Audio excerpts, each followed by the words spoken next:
Hello and welcome, everyone. If you are here for teaching the African American experience with the Smithsonian Learning Lab, then you are in the right place for the webinar tonight. It's held by the Smithsonian Learning Lab as well as the National Museum of African American History and Culture.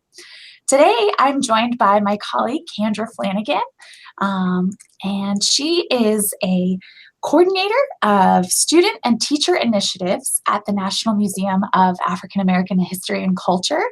And Candra, why don't you tell us a little bit about the museum? Certainly. Thank you, Ashley, for having me. Our museum is the 19th and newest museum of the Smithsonian Institution, and we're a result of 100 years of effort, and we opened in the fall of 2016. Our museum is the only national museum that's devoted to telling the American story through the African American lens. And we are immensely grateful to hold the collections and stories of people who through great odds were survivors and thrived in spite of. Our stories reflect the big questions, like what does it mean to be American? What is freedom, power, liberty, democracy? Those kind of big words, what do they mean? And then what does it look like to embrace and celebrate humanity? So these are all like these big questions that our museum talks about. And with the rich trove of stories that our museum currently tells and the ones that we want to continue to tell, we reach out via digital platforms to share more with people who either want to continue their physical visit here to the museum or people who physically are unable to come to the museum right now. And one of our biggest audiences, of course, that I hold near and dear, right, are, of course, teachers and educators. And we want to provide resources that teachers and educators can take into their classroom to infuse African American history and culture in rich and unique ways. And that's where the Learning Lab is just awesome. It really helps us do that. Excellent. Thanks so much, Candra. I should mention too, my name is Ashley Naranjo. I'm a museum educator at the Smithsonian Center for Learning and Digital Access. I've worked closely with Candra on some of these digital projects, and we're excited to share them with you today too. I should also mention we have folks from across the country that are joining us today, and you'll see in the chat box, folks are introducing themselves right now. That's also where you'll be able to ask questions. I do want to give a shout out. We've got folks from Milwaukee, Oakland, Pittsburgh, and even my hometown of Fairfax, Virginia, which is very exciting. And so basically, if you're new to Google Hangouts and YouTube Lives, there's a chat box on the right-hand side of the video on YouTube. And so that's where you can ask questions. It looks like folks are kind of filling in right now, introducing themselves. So you can check that out right there. And that's, again, where you'll ask questions of us. You can also tweet about your experiences too. So often on Smithsonian Lab, for example, we share different collections of folks that are using the Learning Lab, using digital resources in their classroom, thinking about how to make the connection between informal museum spaces and formal classroom spaces. So both of our handles are there on the screen for you, at Smithsonian Lab and at NMAC, NMA. AHC. So feel free to tweet to us, mention us, like us, follow us, and we're there to support any questions that you might have as well. Wanted to give you a brief overview of what today's agenda will look like. So today we're going to give you a sampling of about 4 different collections, and I'll go into a little bit of detail about what I mean by collections that the National Museum of African American History and Culture's education team has created. And what's really unique about these collections is that there are connections to history, visual arts, pop culture. You see there on the screen, Black Panther and Black superheroes. We'll talk about that in just a little bit. And the corona's cooling power, so connections to science experiments too, and a really great connection to the architecture of the building itself, the iconic museum building that you see there on the screen. So with that, I wanted to give you a quick overview, quick introduction to the Smithsonian Learning Lab.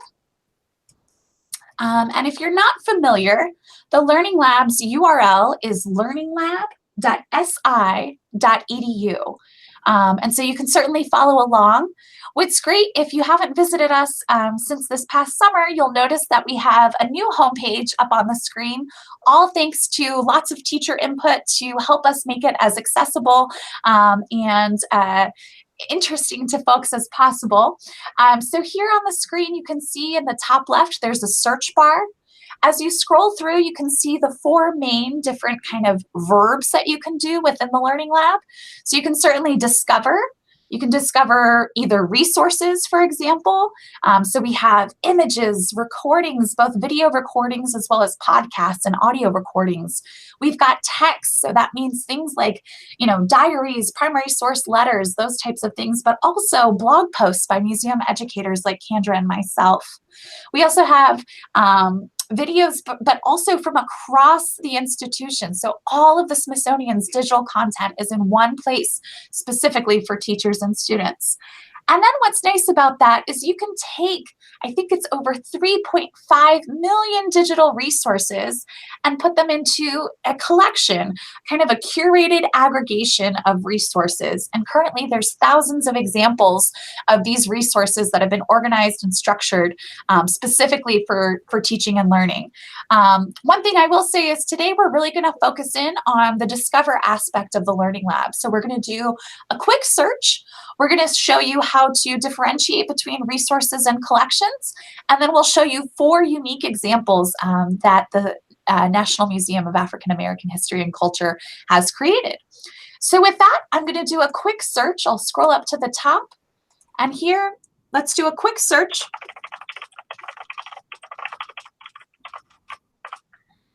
All right. And so you can see that the search results for a search like Martin Luther King Jr., they're especially visually rich. So everything on the screen here, there's photographs, there's pamphlets, I see there's audio recordings, portraits, and there's over 439 of them.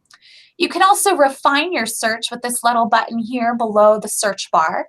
And that's where you can say, show me just images, or show me just audio, video, text, or a learning resource. Show me only things from the National Museum of African American History and Culture. And so as you update your search, the resource number will dwindle and you'll kind of hone in on what you're interested in. I should say there's 2 tabs too. So as you're scrolling through the resources, you can hover over and see the captions of each of these resources. But you can also switch from those individual resources, those individual building blocks, to Learning Lab collections. And it just so happens with this search term, there's actually 10 Learning Lab collections that have been created. And as you hover over, you can see this one is from Namak Education. There's also ones from teachers. You can notice that there's the Smithsonian Sunburst, tells you that it's someone from the Smithsonian staff. And then the pictures let you know that it's a teacher or another user of the Learning Lab. So for today, we'd like to jump into one of the collections that Namak Education has developed for us. So the first collection that we're going to look at today is Martin Luther King Jr., The Later Years. Candra, do you want to tell us a little bit of context about this collection here? Sure. So what I'd like to just give an overview of what our goals are for the Learning Lab collections that we create. We have a few things that we're keeping in mind. We're looking to introduce and hone historical thinking skills through our Learning Labs. And then we also want to give an opportunity for teachers, as you're working with our Learning Labs and working with your students, to engage in multiple perspectives and to provide ways, avenues for you all to do that in your classroom with your kids. We also want to provide, where we can, transferable skills across topics and disciplines. So you'll see as we go through the collections tonight that we have ones on multiple disciplines there. And then, of course, we're looking to share and teach the American story through the African American lens. Features that you're going to find in the Learning Labs that come from our museum, of course, use of museum resources. We think very seriously and engage in that very seriously. We also layer them with other primary sources from the Smithsonian museums and other authoritative cultural organizations. So you know that you're getting good resources coming from our museum. And when we layer these resources, we're also looking to provide multiple entry points for you all when you're in the classroom for any given subject or multiple ways for you all as educators to connect with whatever standards or topics or learning styles that you need to in your classroom. So we're looking for those different ways to provide those entry points for you. And one of the ways that we think about organizing our learning labs is thinking about the amount of time that you may have in your classroom to utilize to work through a learning lab, either together as a whole class, or if you wanted to assign something to students themselves to go through. And so our learning labs are different sizes to provide you that variety and that way of going through. And you'll also see as we go through the Martin Luther King website or learning lab here, you'll notice that we section it off. That way you can also think about going into a particular section of any given learning lab as well, based on your time. And many of the learning labs have downloadable guides that can be utilized by the teacher or educator to facilitate the student learning as they go through the learning lab. And so that can be something that you can download and have that you can hold in your hand as the students then are working on the particular learning lab squares, and you can utilize those to think about some of those big thinking questions and discussion questions that we put in those documents. And so the Martin Luther King Learning Lab that you see there, this is a really good example. You'll see that we give the opening slide there with a sort of an iconic photo that represents our learning lab. And then the next square that you see will be the downloadable PDF. And that's where you're going to find those big discussion questions there. And as you see, Ashley's downloading it. And so it gives a little bit of information about what it is to navigate through a learning lab, but then gives you some standards, target audiences, and then you'll see your discussion questions. And we've tried to follow the outline that we've put. And one of the things that we really find great as creators of content on the Learning Lab is that you can design it where you can start from the first square and go all the way through and have one type of experience, or you can dip into different sections and you really have a different type of experience that is really concentrated on that one particular topic. We really thought about approaching Martin Luther King, he, of course, as an iconic African-American leader. He is often discussed, of course, as we're coming around to January, to his birthday and his holiday, and he's used during February as a part of a biographical approach to African-American studies. And we wanted to think about some underutilized and fresh ways to approach Martin Luther King Jr. In your classroom. And oftentimes the later years of his life and his work are not really expounded upon. And so that's what we wanted to take the time to do here. And it focuses on his social and civil work post the 1963 I Have a Dream moment. At that time, Martin Luther King really was turning to issues of poverty and economic equality for all Americans. And we thought that that was just a really important aspect to engage in with our students. And you'll see that there's sort of chapter headings throughout this learning lab here to help separate the squares so that you'll be able to kind of, as I said, dig in a little bit into those spaces.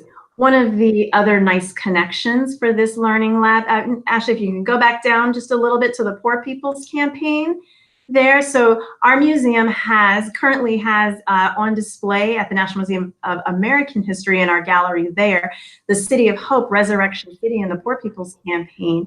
That exhibition connects with this learning lab very well, and vice versa. And so you can, if you have the opportunity to engage in that personally, in person, then you can come back and utilize this learning lab in your classroom. It's a great way to start to talk with your students about the late 1960s. If you teach the Vietnam War with your students, it would be another access point, entry point to talk about King's viewpoints on the Vietnam War and how that changed and how his desire to speak out about that changed as well. And so, Candra, as folks are kind of seeing all of these images on the screen, the thought behind this is that they could use, for example, this guide in conjunction with some of these resources. And on each resource, as you click in, you can see that the image is nice and big. You can zoom in and out here to get better details, especially for photographs, for example. But then you can also click on this paperclip and see more information. And I think Candra and the folks at National Museum of African American History and Culture do such a nice job of making connections. So here, for example, they've done a nice job of embedding a related video with some discussion questions so that students can go through this Learning Lab collection. And like she said, you could choose to do it sequentially, where you're going through each image, or you could pick and choose based on what's relevant to your students. You can take this and you can adapt it based on the needs of your students. So a really great example of how you can kind of expound upon a topic that's certainly often taught in classrooms, but sometimes it's really just the I have a dream speech that's focused on. And so really kind of going beyond that and expanding the legacy of Martin Luther King in the classroom too for students to explore.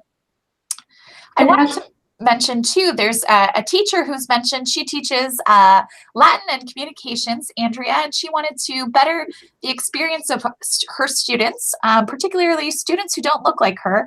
Also, she likes to help find students to find connections between the ancient and modern world. So just a great comment there. Continue to include comments in the chat box. Feel free to ask questions, and we'll get to as many questions as we can throughout the webinar. Candra, did you have something else you wanted to share? Yes, I just wanted to highlight within this collection, one of the things that we just really feel is a wonderful feature of this are the color photos at the beginning of Dr. Martin Luther King. I think so often for students, he's seen in black and white, that it makes him feel frozen in time. And I think the color photos really can serve to help bring him to life in a visual way for the students. And we just we thought really long and hard about which photos to start off this learning lab with. And so I just wanted to bring that to the surface. Absolutely, yeah. I should mention too that with every resource that's in a collection, you can click on the I button to get more information from the museum itself. So if you're creating collections of your own, or if you're accessing a collection that's already been created like this one, you can click on that I button and it'll give you the information from the museum, kind of like an exhibit label. And so here it gives you a little bit of context of what we're seeing in this image, and gives you a little bit about the time period, as well as the photographer, and that sort of thing. So just wanted to point that out. That's also another feature of the lab. All right. Oh, Renee from the Birthplace of Country Music Museum is in Bristol, Virginia, and she says she's working on education planning for the museum as well. So helpful to kind of see both educators and museums thinking about the ways that they can use digital resources to help classrooms across the country. So great to see, Renee. Candra, should we move on to our next collection? Absolutely. Great. So one of the things that I wanted to mention too, in addition to being able to search the Learning Lab for, Martin Luther King like we did earlier, you can also see all of Mock Education's collections by clicking on their profile page. And so every collection has kind of the author as well as a short description and the resources. And so because we searched for a term that was in that description, that's why this collection came up. And so I'll click on their profile, and here's where you can actually see all of the different collections that they've created. And so the next collection that we're going to look at is one that's actually the first of a series, I'm told, that I'm really excited about. I wonder how many people know actually that the African American History and Culture Museum actually has a visual art gallery too. Candra, could you tell us a little bit more about this collection? Sure. Our museum feels really honored that we're able to combine fine arts and history under the same roof. And we wanted to take that opportunity to really blend and reflect that in the learning labs as well.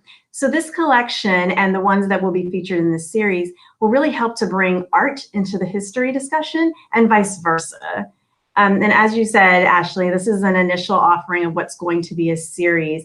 And it gives an opportunity for educators, yourselves, and to use with your students to be able to get some art, language, and visual literacy as you're looking at the pieces as art pieces, but then to get an understanding of the context from which the art is, either the context in which it's been created or the reflection of what's being shown in the art piece itself, to get the content to be able to discuss the history part of it.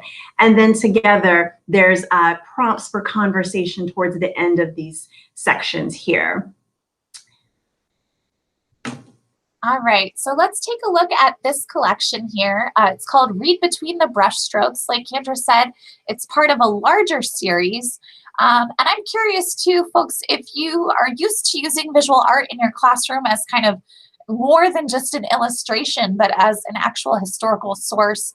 We're going to take a peek at how educators here at the museum have kind of scaffolded these skills for looking closely at art, but curious if you've done the same. So feel free to enter into the chat box. And the visual art piece that we're looking at today, Candra, could you tell us a little bit about it?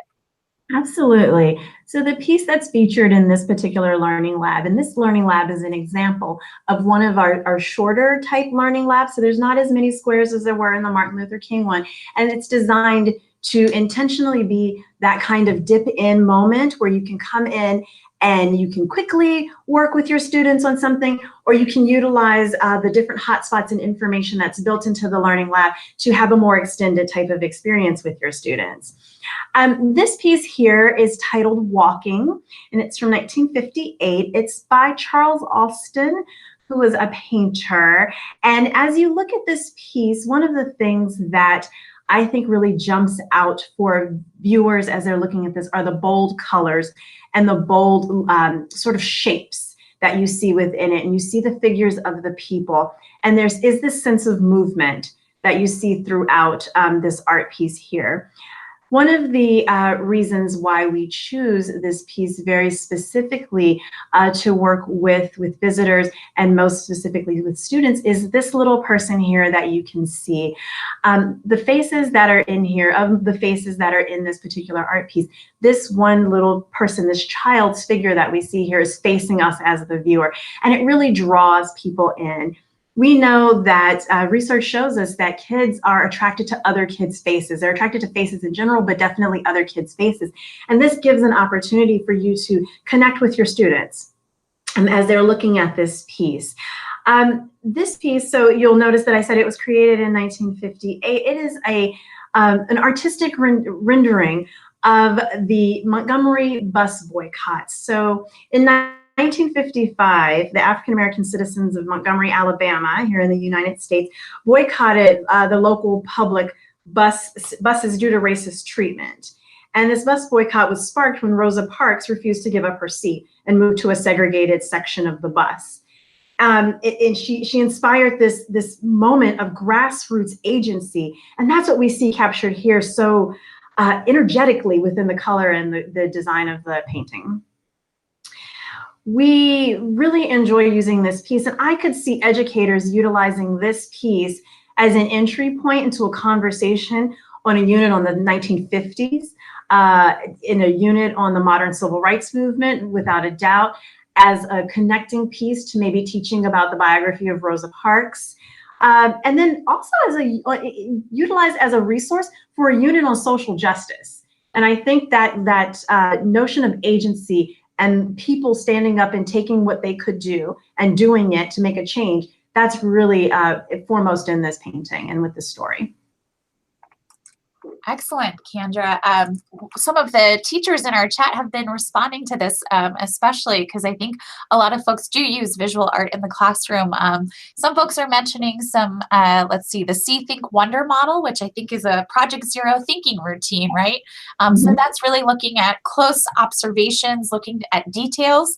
And I think some of the strategies that you've embedded within this collection also kind of hit with the See, Think, Wonder model. There's also folks who have used visual art to inspire creative writing, which is great. I think that's a wonderful connection.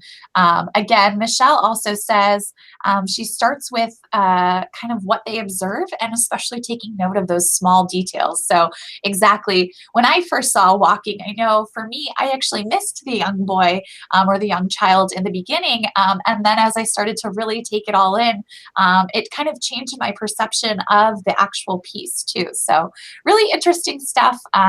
Would love to kind of take a deep dive into what's there within the collection. So we'll take a peek at that. Candra, could you walk us through it? Certainly. So with this collection here, you'll start with the first, so this is our cover slide to give you an idea, feeling what we're going to do is a title slide. And then if you move to the next slide, there, so that gives you an opportunity, sort of the agenda of what you're going to do. So it's looking to identify, we want to identify what we're seeing. So we're going to talk about a little bit about composition and then move into context, and then we finish up with conversation. So we give an opportunity, and so this will give you an example of how we kind of have been inspired as well by some of the Project Zero thinking routine, and also just the visual literacy strategies that are out there. So we're looking to see, what do you see, and looking at the composition here within this. And so we utilize an art term, and then we break it down with the definition, and then kind of give you sort of another way in which you could explain it to your students. And this infographic here gives you some elements of visual art, and it gives some terms that you can use with your students, I think, which is really great. And it's a wonderful infographic that makes it really easy to kind of demonstrate to the students, like, we're going to look for these things. We're going to look for the lines in the painting. We're going to, what does the color say? And it gives you a place to kind of start bouncing off with your students, to ask them, to help guide them in what they're seeing. Yep, and then we show you the painting. And it gives you an opportunity to see the information that's there with it. So a bit of the background. You can use this, as you're asking your students, like, when do you think this was painted, created? What do you think it's made of? The answers then for some of those basic questions that help you unpack a primary source, right, are there in the information space. I love that too. I mean, I think what would be so interesting in a classroom would be to show the artwork, but maybe not tell them, the title of the artwork, or even the era, that sort of thing, and have them kind of really unpack all of those details first, and then slowly kind of scaffold and reveal little bits of information for them. So I love that idea. Yeah. Absolutely. Absolutely. And then we provide a few, within our creating of this collection, we provide a few questions here, which you see on the left-hand side of the screen, and it connects to the hotspots that you'll see. So if you hover over the hotspots, you'll get a little bit more information. So that's what I mean by the team here at the museum has really been really thoughtful about how to creatively layer information into our Learning Lab collections. And we do that to give the opportunity for you all as teachers, as educators, to approach this with your students in the way that's going to be most beneficial for your classroom. For some of your classrooms, you may want to, just work on the primary source sort of unpacking for the first time, and then maybe come back to it, and then starting to do some of those deeper dives into the questions and into the hotspots with the extra information there. I love this. Yeah. I was noticing too, even in just this hotspot here, it points out, that the painting is very colorful, but only uses a few colors. And so even just thinking about some of those details too, that students might have missed when they first looked at it, and kind of really helping them think about the visual arts. I always think about the fact that an artist starts with a blank canvas, and the fact that, there's specific details, there's never, a mistake. It's always very intentional why they've represented some of these characters and settings the way that they have. And so this is just a really great way to be able to explore this artwork. Michelle Davis, she mentions, this is so cool. I didn't know that there were hot spots embedded onto the pictures. So I love this as just a way to continue to scaffold the kind of exploration of one artwork. I think what's so neat about this is that it really just focuses in on one artwork. We've been talking just so far about the visual elements and the visual literacy that students can get from this artwork. And I think we're going to explore in the next few resources some of the historical elements that are also a part of this too. Yes, and so we want to make sure that one of the historical thinking strategies, of course, right, is contextualization. And so this is an opportunity to kind of connect with that historical thinking strategy of context and looking at the, as it says there, the who, what, when, where, and why. And so it's what you know, and it's another way to then start to add another layer of depth and understanding to the painting or the artwork that we're looking at. And this is an opportunity for us, again, to go in and dig into a little bit about the context for this particular painting. And you'll notice, Ashley, if you click onto the hotspots, again, as you open that up, so there's some information that's in the infos part there on the side, on the left-hand side. And then you go into the, yep, so right there, so you have more questions there to kind of get you into that who, what, when, where. And then with the hotspots that are on the infographic itself, then it starts to give you some more of that layering of the information. So you could open up the info icon and get your questions there first and start to work with your class, and then start to unveil what those answers could be or some ways in which they could start to answer those based on our hotspots that are embedded. And here's the hotspots too. So as you hover over, there's additional information, just like there was in the previous resource, that gives you a little bit more context about those kind of key questions, the who, what, when, where, why. Mary says too, she loves the use of hotspots, really draws you in for more critical analysis. So I agree. And Michelle agrees too. She says, I could layer higher order thinking questions for students to answer as they're exploring the art. This would be a great extension after analyzing some pieces together using See, Think, Wonder. And Michelle, you're really hitting on a point that I think Candra and I have talked a lot about, especially with some of these collections, is as this becomes part of a larger series that NAMAC is creating, I think there's a lot of transferable skills here, right? Like, what do I do when I approach a work of art?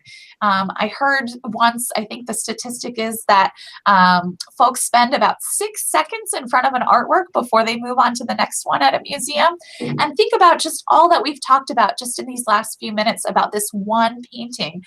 So really kind of diving in, helping your students kind of do that slow take-in of information, both the visual information that's in this artwork, but then also thinking about the historical context of the artwork too. So great points, ladies. Thanks so much for sharing that.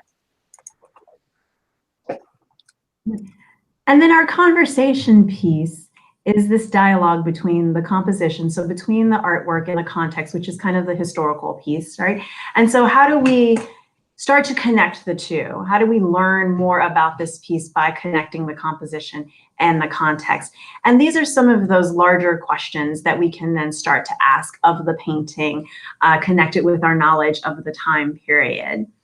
One of the things that I do think is really wonderful about the ability to do this scaffolding within Learning Lab, it helps so that for those of you all educators that are teaching maybe elementary school age children, you can delve into what part of this works for your classroom, and then the extra layering of questions as you move into the high school age levels, then you have those questions there to start doing some of that developmentally appropriate thinking as well. I love that. Yeah, I think what's nice about these Learning Lab collections too is they can be easily adapted, right? So I could easily see, you know, an arts teacher using this, but I could also see English language arts and history too, all sorts of different subject areas. I know a lot of folks in the chat are sharing how they might use it in the classroom too. What's nice about the Learning Lab too is if you find a great collection like this, if you have a user account, you can actually favorite that collection. It's kind of like bookmarking it for later. But then you can also copy the collection and make adjustments too for your own needs. So you can start to kind of hone in on what are those, you know, special skills that you want your students to really grasp from a collection like this. And then there's also the ability to share both through social media as well as Google Classroom, for example, or you could embed this collection onto your own school's website, for example, to share it it with others. I know a lot of librarians like to share resources in that way on the library's homepage. And then finally, a citation tool. So if you ever wanted to use this, in a research project or otherwise, there's a citation tool for both the collection itself and for resources on every single page. So it's especially important to us to kind of hone in on those digital citizenship skills as well. Shall we move on to the next collection, Candra? Actually, I just wanted to point out one last thing with the collection. On the very last square there, and very last resource, it uses the resource tab aspect of Learning Lab to provide some more resources related to the civil rights movement. So I think that that's a wonderful, another aspect of Learning Lab that we try to access when we can. Excellent, excellent. No, I love this. And again, folks, I think one of the things that might be a little bit daunting is the fact that there are actually 3.5 million digital resources from across the Smithsonian that are available to you. And, sometimes collections are like the Martin Luther King Jr. collection, where there's a lot of different topics that are covered that you can kind of pick and choose which ones you hone in on with your students. But then sometimes collections are like this one, and I think there's a lot of depth that's covered with just looking at one resource, going really deep into one artwork, one resource. So again, don't feel intimidated as you're kind of getting started in the Learning Lab. And of course, there's great models from folks like Namak Education too. So I just wanted to point that out as well. So we have two more collections. Again, I wanted to remind you, you can share your comments in the chat with us. But the second to last collection that we'll be sharing is about Black Panther. And so I'm just curious if folks have seen Black Panther, if they've ever used Black Panther or any type of superhero movie in their classroom too. So feel free to share with us if you have, and we'll take a peek at that next collection. So again, I can go to the profile of the author of those collections. And I can scroll down, and here's all of their collections that you see here today. Like I said, we'll be talking about 4 of them. And this Black Panther collection is right here. So let's take a peek.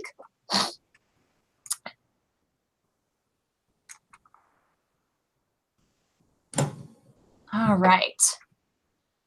So Candra, could you tell us a little bit about this collection? So I imagine that the inspiration for putting together this collection is pretty obvious. We were, of course, as a museum, tuned in and very inspired by the amount of popularity for the blockbuster film of 2017, of Black Panther. And of course, it also is an inspiration to us that our museum was able to recently acquire the costume that was worn in the film, Black Panther. And so we have a museum resource there to be able to pull from and share.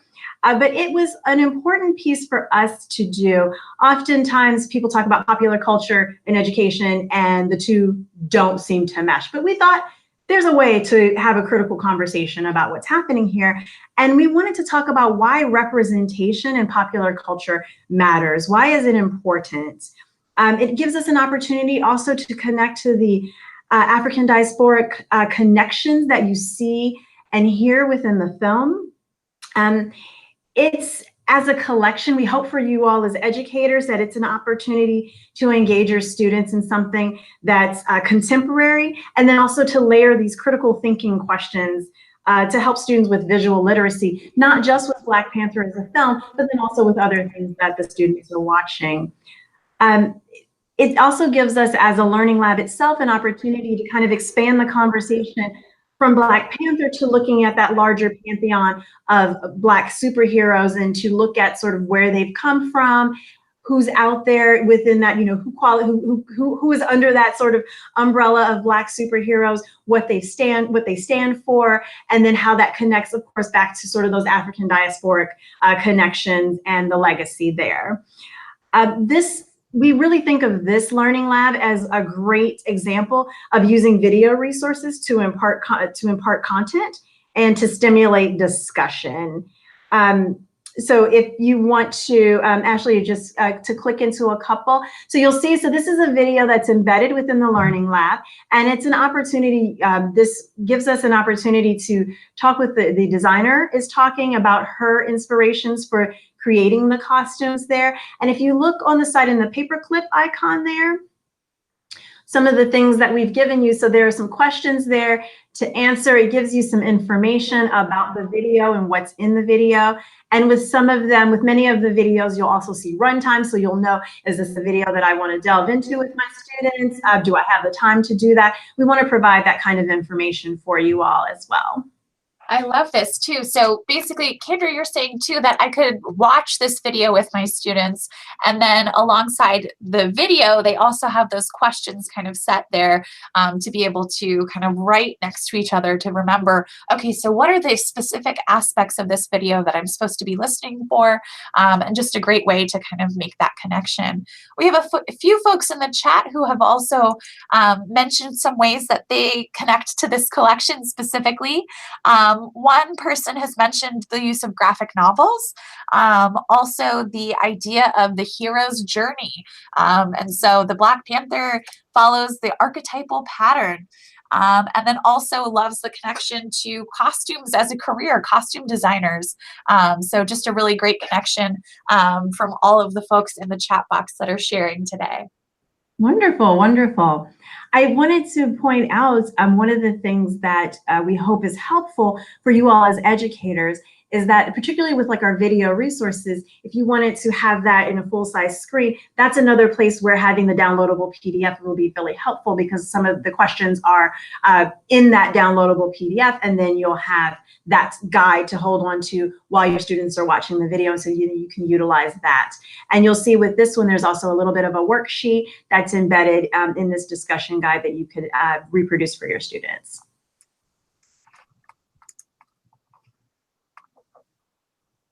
Excellent. And it also looks at not just Black Panther, but also Black superheroes in pop culture across the gambit, right? Yeah. Yes, and I will say that we were really, looking to see what kind of superheroes could we talk about that really kind of give us an opportunity to deepen that conversation about why representation happens.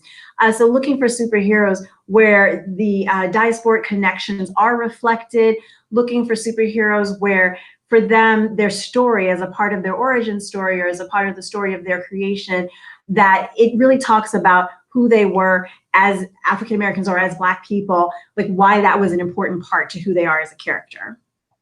Excellent. And I'm dying to see this movie too. So this is kind of a nod to this Into the Spider-Verse movie too, where I think there's about 5 different versions of Spider-Man, if not more. And so I love just the connections to what students are probably, doing in their kind of private lives with their families. They're watching, movies with their friends and making connections, and kind of that aha interest moment of what's really going on here, and being kind of critical of both representation of Black superheroes, but also just thinking about connections to the hero's journey. For example, I love that connection of, hey, wait a minute, weren't we talking about this in English language arts, yesterday, that kind of thing. So really great, really great.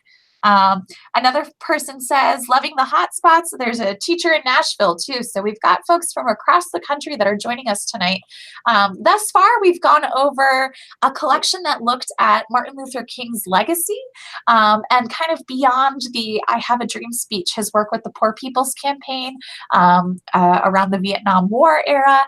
And then we also looked really closely at just one artwork, and that's going to be the start of a series. Candra, could you tell us a little bit more about when we can expect more types of collections? Absolutely. So our next sort of batch of collections will be rolling out at the top of 2019. So moving into, we have a number that we are finalizing for February for Black History Month. And then there are more that will be coming out over the course of the spring. Excellent, excellent. So right now you have access, you and anyone who with an internet connection can type in learninglab.si.edu. You can see all three of the collections that we've shown thus far and the fourth one that we're about to show. But like I said, we've kind of hit all of these different types of subject areas, different interests for students too, lots of connections that have been thrown in the chat box that I love to see. So with that, I'd like to introduce our last collection of the evening. And this collection is about the architecture of the museum itself, and makes a connection to what you need to teach in class too. So Candra, could you give us a little bit of background on this too? Absolutely. So the Corona's cooling power, this is our initial offering in the STEM arena. And it focuses on, as Ashley mentioned, the architecture of our building. Our building is just a standout beauty on the mall, and I don't hesitate to say that. We really love the beauty of our building. And you'll notice from this image itself is that our building has this unique lattice work or filigree that wraps our building, and that's what we call the Corona. It goes all the way around on all four sides of our building. And the sort of lattice work that you see, it's evocative of the ironwork that free and enslaved African Americans in places like Charleston and New Orleans did. It is not it's not an exact replica, but it is evocative of that. And one of the sort of small known things about our museum and this filigree here is there are about 3,600 panels that make up this filigree that go all around the corona, that are a part of the corona. These panels serve to regulate the amount of light that enters the building, and it helps to manage the heating and cooling of our building, which is part of what has led to us getting a LEED status for having a green type of building in this space. And this learning lab is designed to give you information about our building and tell you a little bit more about how the corona itself works to heat and cool our building. And then it outlines a hands-on experiment that you can do with your students with some easy to pick up items that you can do in your classroom. So we have some really, this couple of the first pictures that you see just give you an example of that filigree and sort of the designs that display within our building. And this is an opportunity to see the designs, I guess, the porosity that the filigree has. So the panels that we have 4 different levels of porosity, of density, of sort of the openings of the filigree that are around the building. And they were very strategically placed to to mark the way the sun moves across the building to help with that heating and cooling. Excellent. Just another example of the corona space on the outside of the windows there. And so again, we've utilized these chapter headings within this particular Learning Lab collection here so that you can see we have the visuals to kind of give you an idea of the pieces, the ingredients or the materials, sorry, that you'll need. So sun-sensitive paper, and you need any sort of object with holes in it. For our purposes, we utilize doilies. So things that you can pick up from Amazon or Walmart or any other sort of large box store, any craft store, a thrift store maybe, to find different types of doilies. Or perhaps you could have your students kind of cut out snowflake shapes and utilize those, or any other kinds of patterns, just anything that has holes in it. You could even utilize baskets with holes in them if you would like to utilize something like that, to give you that example. And with the next slide there, it just shows you that you can utilize plastic containers. And so these can be easy to find plastic containers. The steps that you're going to do in order to do the activity there gives you the step-by-step sort of way to go through it. And then you have the opportunity to see some of the ways in which, so when we did the activity, you can see what happened is you see the results. And it's an opportunity, educators, we hope that you can walk through this and see it yourself, understand what the experiment is, have some of the background of the building, and then you can have your students do the activity in real time in your classroom. So we're trying, we're looking with our STEM activities to find these reproducible kind of items for you all. I love this. So it's using items that you might have already in your classroom, already at home. Folks can bring those in to the classroom. And then it also includes these sheets here to kind of get started. But also those images I think are so important, Candra, that you were talking about, of kind of like, what is this going to look like when I do this with my students? Am I doing it right? What are the expectations? It's very clearly laid out here. And I just love the connection to the building itself, the architecture. It kind of offers a moment in time to start to talk about the museum, but in a science class, which I think is really great.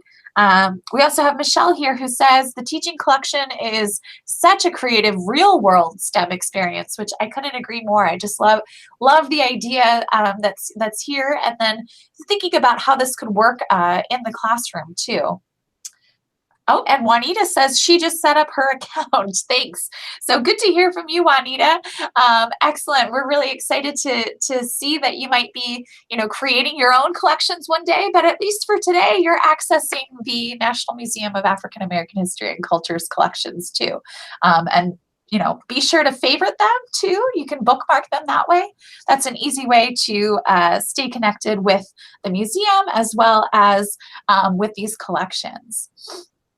With that, I wanted to mention too, if you click on the profile page of the museum, if you happen to use any of these Learning Lab collections, I know for sure that Candra and her team would be thrilled to hear from you, both any thoughts or feedback that you might have. And so in their profile page, they are so cool. They actually hyperlinked to a form that you can fill out. So if you've used any of these collections over the course of the next semester or in your classroom with students in summer camps and museums, if you're also a museum educator like we are, let them know, let them know what worked, what didn't work, how you might tweak it, or how you had to tweak it for a specific age group. I know that they would love to hear from you. So with that, I wanted to just mention, I'm looking at a few of the comments too. Barbara says, thank you for all of the great information. I feel as if I have stumbled upon a treasure trove. I can't wait to delve into the collections that I can infuse into my classroom. Thank you. So thanks so much, Barbara, for articulating that. We're hoping that educators would feel that way, so it's so nice to hear. Juanita Douglas used an emoji and said she's geeking out right now, so that's exciting to hear. And then Mary Ware also says she loves this collection and it's great for interdisciplinary opportunities and thinking about historical architecture too. So kind of a unique way to incorporate architecture into a conversation about science topics as well. Candra, did you have any last minute thoughts or things that you wanted to share with the teachers? We are just so excited to be able to bring these resources to you all, and I really hope that you all find them useful in your classroom. And for any feedback, we're happy to hear. We want to know what's working, what's not working, topics that may be important for you all to come out of our museum. We just really would like to make sure that these resources are working for you all, are scaffolded and provide enough material for you all to be able to conform and adapt in the ways that you all need to for your classroom. These stories are so important for the history that we are representing, and we just really are excited to get there and connect with you all. Absolutely, Candra. And I wanted to mention too, Sally had also mentioned a nice comment in the chat. Thank you for offering these to all students at no cost. Equitable education, equitable resources are a gateway to equitable education. So all of the resources that you find within the Smithsonian Learning Lab, both the resources and those curated collections are free. So I always forget to say that, but no cost, finding great resources at no cost isn't something to forget to mention for sure. There's also a few folks that are also mentioning some ideas too. So Mary, we have several Marys in the webinar today. She mentions that the Corona Lab has created a flood of potential lessons and units in my mind. So not only is that a great lesson to be able to use, but I love the idea of building off of it as kind of a springboard for potential new lessons too. So I know we'd love to see those. Thank you for offering information that utilizes a broad spectrum of interests and learning styles. And I couldn't agree more. I think all 4 of these collections, it was hard to choose which ones to feature. I know Candra had a hard time with that, but I think all 4 of these collections give you an idea of the types of digital resources that are currently coming out of the museum, but also that are headed your way in the new year. So we wanted to share this as kind of a sneak peek of all the good stuff that is to come.